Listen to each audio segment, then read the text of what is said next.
नमस्कार, आर्या न्यूज देख रहे हैं आप। मैं हूं आपके साथ पल्लवी सिंह। यमुनानगर से खबरों की शुरुआत करेंगे, जहां कोट गांव में 22 वर्षीय एक युवक का शव नाले में मिलने से हड़कंप मच गया है। परिजनों ने हत्या का आरोप लगाया है और पुलिस को शिकायत की तहरीर भी दी। पुलिस ने शव को फिलहाल कब्जे में लेकर पोस्टमार्टम के लिए भेज दिया है और उसके बाद परिजनों को सौंपा गया। परिजनों का यह आरोप है कि उनका बेटा घर से काम करने के लिए गया था और सुबह उसके खेतों में नाले के पास से उसका शव मिला है। सूचना मिलने पर मौके पर ही पुलिस को जानकारी दी गई और उसके बाद पुलिस ने मौके पर पहुंचकर शव को कब्जे में लिया है। फिलहाल आपको बता दें कि आगामी कार्रवाई की जा रही है।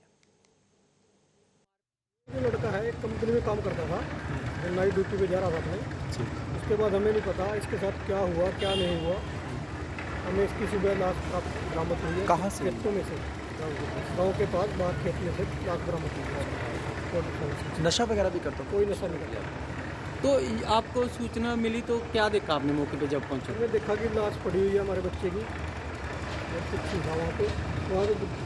पहले देखा तो कह रहे थे कि सुबह यहाँ पे एक बाइक भी खड़ी हुई थी, साथ में पड़ी हुई थी। और जब हम वहाँ पे पहुँचे तो कोई बाइक वहाँ बरामद नहीं हुई। खेतों से रास्ता बना हुआ था, बाइक निकल गया। तो कहीं मारपीट के कोई चोट के निशान भी है?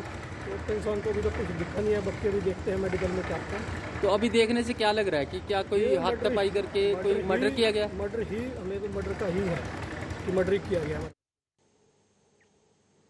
खबर बिजनौर से है, जहां अज्ञात हमलावरों ने एक बुजुर्ग व्यक्ति की गोली मारकर हत्या कर दी है। इस घटना की सूचना पर मौके पर पहुंची पुलिस ने शव को पंचनामा कर उसे पोस्टमार्टम के लिए भेज दिया है।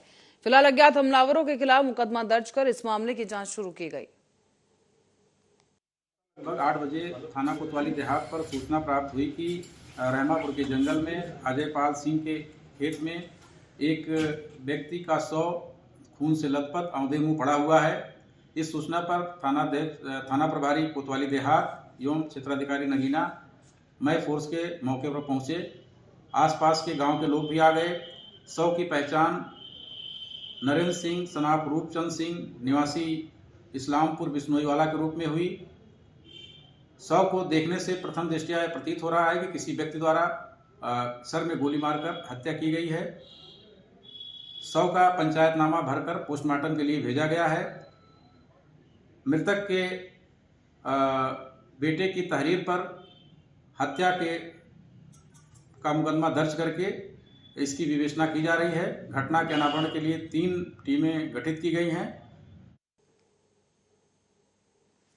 और करनाल से खबर है, जहां पर प्रतिबंध के बावजूद लोगों के बीच पिटबुल की दहशत कायम है।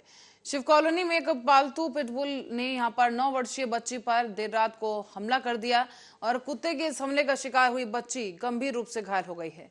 इस मामले में पुलिस ने बच्ची के परिजनों की शिकायत पर पिटबुल डॉग मालिक के खिलाफ रामनगर थाना करनाल में मामला दर्ज किया है। फिलहाल पिटबुल डॉग का मालिक अभी फरार बताया जा रहा है और पुलिस का कहना है कि जल्द ही उसे गिरफ्तार किया जाएगा।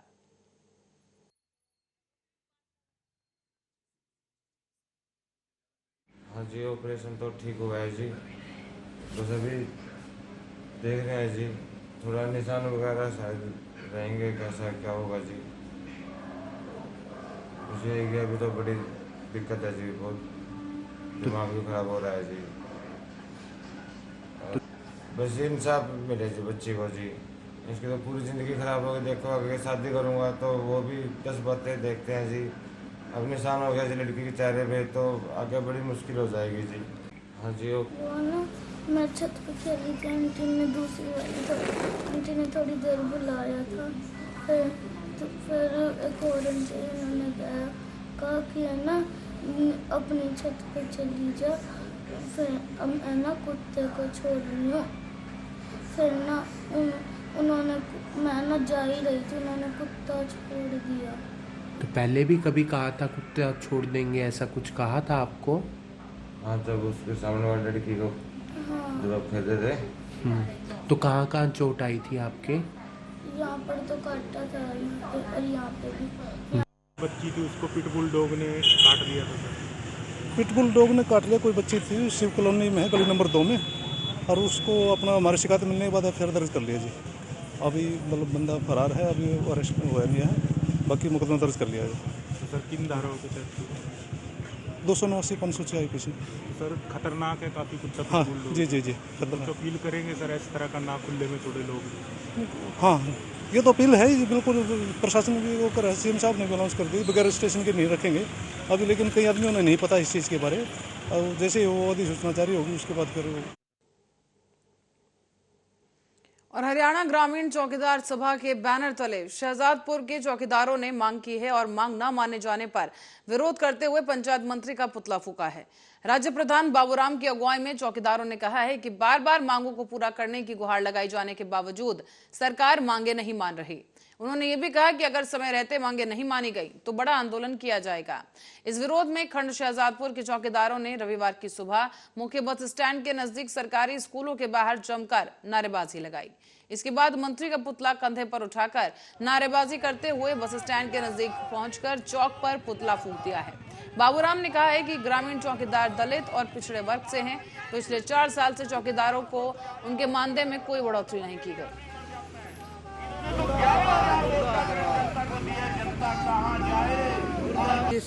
रणजीत सिंह जी, आज चौकीदार सभा के द्वारा पुतला दहन किया गया है, किसका पुतला था और क्यों दहन किया गया? पुतला हमने सरकार का पुतला, एक तो अपने मुख्यमंत्री मनोहर लाल खट्टर जी का और एक अपने जो पंचायत मंत्री देवेंद्र बबली जी का पुतला दहन किया। और जो कि सरकार ने हमारे को 4 साल हुए हमारे मानदेय में कोई बढ़ोतरी नहीं की। वो 7,000 रुपये हमारे को देते हैं। 7,000 रुपये में इतनी महंगाई में कुछ नहीं होता। और इस के दौरान हमारी सरकार ने 2013-14 से लेकर घोषणा की गई थी PF और ESI की, आयुष्मान कार्ड की, तो उसमें सरकार खाली घोषणी करती रही, लेकिन हम उसके बावजूद। बुलंदशहर की शिकारपुर पुलिस ने जनपद के टॉप 10 की लिस्ट में शुमार बदमाश को गिरफ्तार किया है। यहीं आपको बता दें कि शिकारपुर में अवैध तमंचा बनाने की फैक्ट्री चलाई जा रही थी और पुलिस ने 3 तमंचे, कारतूस, शस्त्र बनाने में प्रयोग किए जाने वाले उपकरण भी बरामद कर लिए हैं। जनपद बुलंदशहर द्वारा एक सराहनीय कार्य किया गया। थाना शिकारपुर की पुलिस द्वारा अर्जुन नाम के एक अभियुक्त को बीती रात गिरफ्तार किया गया है, जिसके पास से कुल 3 तमंचे और शस्त्र बनाने के अन्य कई उपकरण भी बरामद हुए हैं। यह अभियुक्त पूर्व में भी थाना शिकारपुर से टॉप 10 अपराधी के रूप में घोषित था। इस अभियुक्त के विरुद्ध मुकदमा लिख करके आवश्यक वैधानिक कार्रवाई की जा रही है। कई दिनों से लगातार इस संबंध में सूचना मिल रही थी, तो पुलिस ने अपने सोर्सेस के आधार पर इसको बीती रात गिरफ्तार किया। अभी हम लोग इससे और पूछताछ कर रहे हैं और इसके जो लिंक हैं, जो फॉरवर्ड एंड बैक लिंकेजेस हैं, उसको हम लोग उस पर काम कर रहे हैं और जल्दी उन सभी लोगों को गिरफ्तार करके आवश्यक वैधानिक कार्रवाई की। जनपद बुलंदशहर द्वारा एक सराहनीय कार्य किया।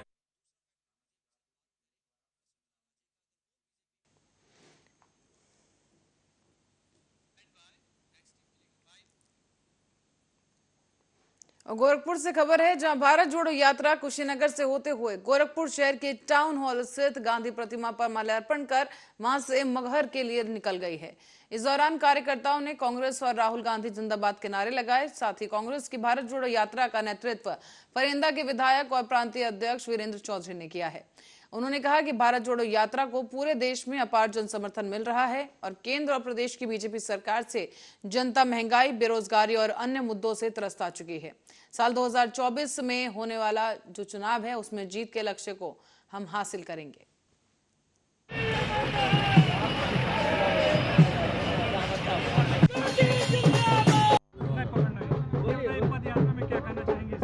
आज पद यात्रा गोरखपुर से शुरू हो रहा है 19 तारीख को। ये 9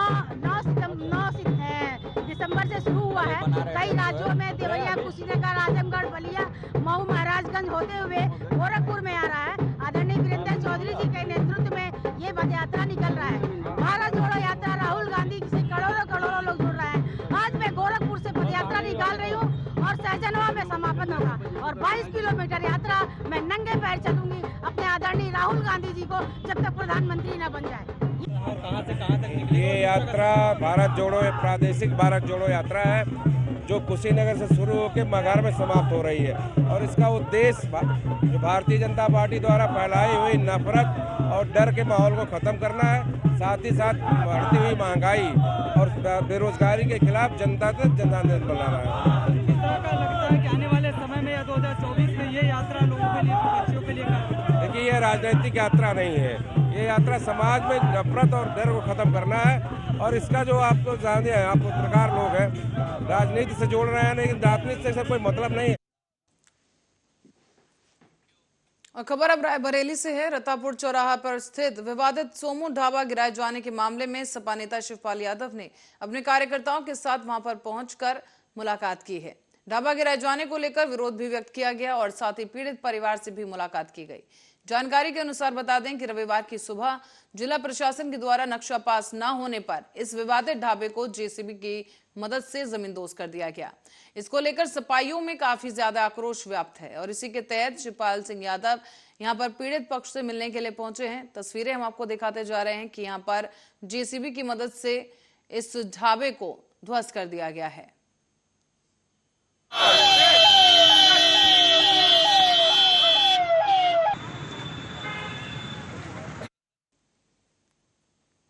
और चंडीगढ़ में इन दिनों क्रिसमस और न्यू ईयर की तैयारियां चल रही हैं। इस बीच मारपीट के भी केसेस सामने आने लगे हैं। ताजा मामला सेक्टर 26 से सामने आया है, जहां डीएवी कॉलेज के छात्र पर जानलेवा हमला किया गया। जानकारी के अनुसार ये छात्र क्लब में पार्टी करने आए थे और पार्टी के दौरान उसे बाहर बुलाया गया और बाहर बुलाते ही उस पर जानलेवा हमला कर दिया गया है। छात्र ने किसी तरह अपने आप को बचा तो लिया है, लेकिन युवकों ने गाड़ी के शीशे तोड़ डाले हैं। बताया जा रहा है कि छात्र के साथ मारपीट जब हो रही थी उसका वीडियो भी बनाया गया है। फिलहाल शिकायतकर्ता की शिकायत पर पुलिस ने जांच शुरू की है। आपको ट्रीटमेंट तो करवाती, गाड़ियां तो बाद में ठीक होती रहती। सर मैं अभी क्लब से बाहर निकला। कितने बजे अभी? मतलब मैं 2 बजे नेट निकला था जी क्लब के बाहर। लड़के मेरी रेखी कर रहे थे बाहर खड़े होके। 2 गाड़ियां यहाँ से आई जी अपना। हाँ जी लड़के मेरे को जानते हैं जी, मैंने देखे हुए हैं क्लब में पहले भी। उनके नंबर भी मेरे पास आ गए, उनकी गाड़ियाँ भी आ गई मेरे पास। वहाँ से आए, क्या कहते हैं अपना 22 की तरफ से आए। जैसे ही आए यहाँ पे मेरे को एक ने फ़ोन किया, भाई बाहर आ जा, हम बाहर खड़े हैं। मैं बाहर आ गया जी गाड़ी से। जैसे ही बाहर आया, गाड़ी आई मेरे पास, मैं अपनी गाड़ी में बैठा। आते सारी डंडे बरसाने शुरू कर दिए जी। डंडे बरसाए मुझे गाड़ी से, एक बंदे ने बाहर निकाला। एक बंदे ने बाहर निकालते सारी मेरे डंडे बरसाए जी। पहले यहाँ हाथ पे मारे, पैर पे मारे। ये देखा जो लड़के यंगस्टर हैं जितने भी, क्लब बंद होने के बाद भी क्लबों के बाहर खड़े रहते हैं, अपनी गाड़ियों में बैठ के जाते नहीं है। फिर इनके झगड़े होते हैं पार्किंगों में, रोज का काम है। जैसे इन्होंने कहा भी 2 बजे कॉल की थी, अभी 4 बज रहे, 4 से भी ज्यादा। 2 बजे कोई नहीं, हमारे को कितने बजे कॉल आई है बेटा? नेट मैंने जी अपनी तरफ से जी मैंने 2 बज के इनको कॉल किया सर। 2:30 हमारे को 3 बजे मैसेज मिला। हम 16 में एक बंदे का मेडिकल करा रहे थे, हमारे पास उसकी MLR करते हुए सीधे ही 16 से आपके पास ही यहीं आ। तो पुलिस के इससे पहले मैंने PCR इंतजाम किस चीज का क्या सारी पेट्रोलिंग थी। 3 बजे तक हर जगह नाके लगे हुए थे। 2:28 पे सर मेरी कॉल हुई है जी 100 नंबर से। और अब 4 बजे सारे इंतजाम थे, लेकिन लड़के लोग जो है घर नहीं जाते अपने यहाँ। और सेक्टर 3 के बाद मुख्यमंत्री मनोहर लाल पहुंचे हैं सेक्टर 19 पंचकुला। यहां सेक्टर 19 में बन रहे ROB की कार्य की प्रगति की समीक्षा की गई है। साथ ही इस बीच सीएम ने अधिकारियों के साथ भी बातचीत की। अधिकारियों को कार्य में तेजी लाने के निर्देश दिए गए हैं। साथ ही विधानसभा स्पीकर ज्ञानचंद गुप्ता और स्थानीय मेयर कुलभूषण गोयल भी उनके साथ मौजूद रहे।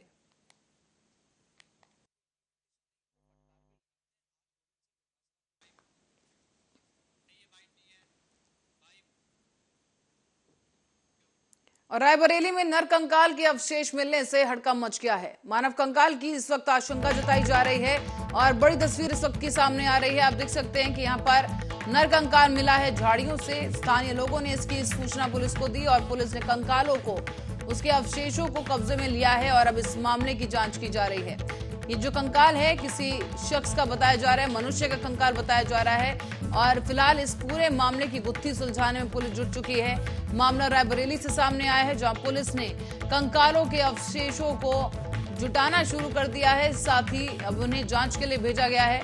नरकंकाल के अवशेष मिलने पर इलाके में हड़कंप मच गया है। बताया जा रहा है कि ग्रामीणों की सूचना पर पुलिस मौके पर पहुंची और कंकालों को वहां से इकट्ठा किया गया है। जो भी अवशेष पुलिस को मिले उन्हें जब्त कर लिया गया है और उसके बाद जांच के लिए भेज दिया गया। इसी खबर पर अधिक जानकारी के लिए ओम शंकर शुक्ला हमारे संवाददाता हमारे साथ मौजूद हैं फोन लाइन पर। ओम शंकर, आपसे समझना चाहेंगे पूरा मामला क्या कुछ रहा और ये जानकारी जब पुलिस को लगी वहां पर कितने कंकाल वहां पर मिले? देखिए, अगर रायबरेली जनपद की बात करी है तो बीते 10 दिनों में 3 अलग अलग थाना क्षेत्रों में नरकंकाल मिल चुके हैं। और किसी की भी शिनाख्त नहीं हो पाई है कि ये नरकंकाल किसके हैं, कब आए हैं, किसने डाले। एक के बाद एक लगातार जो है वो नरकंकालों के मिलने का सिलसिला रायबरेली जनपद में लगातार जारी है, जो कहीं न कहीं एक कानून व्यवस्था पर सवालिया निशान भी उठता है। आज ये फिर लालगंज थाना क्षेत्र के अंदर एक ओमशंकर, प्रथम दृष्टया क्या लग रहा है, किसी ने कंकाल वहां पर लाकर रख दिया है या फिर खुदाई करते वक्त ये किसी का शव था जो कंकाल के रूप में तब्दील हुआ और वो बाहर निकला है?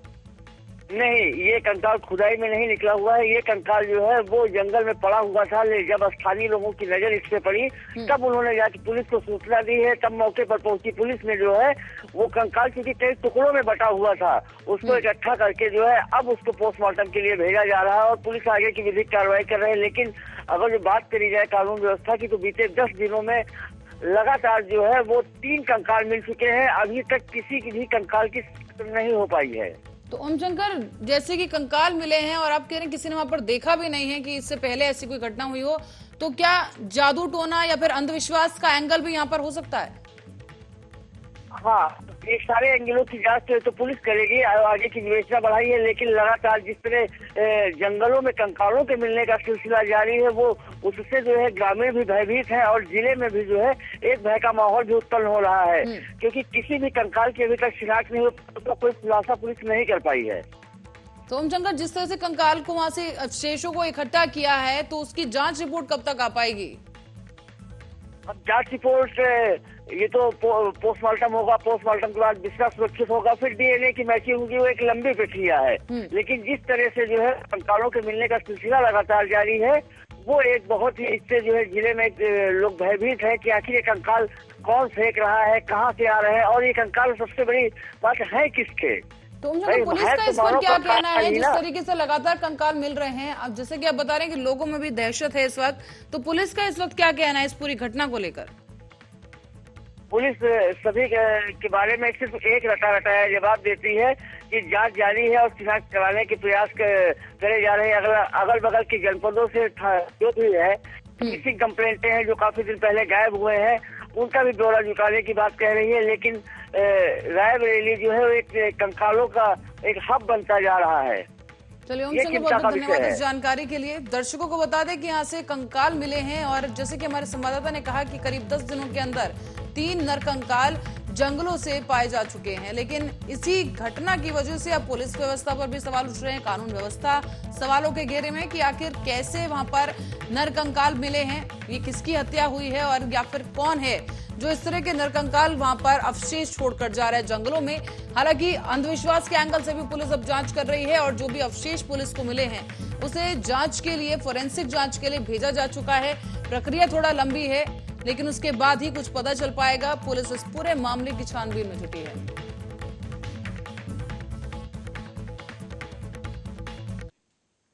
और इस खबर के साथ ही बुलेटिन में फिलहाल के लिए इतना ही। आप बने रहे हमारे साथ, देखते रहे आर्या न्यूज।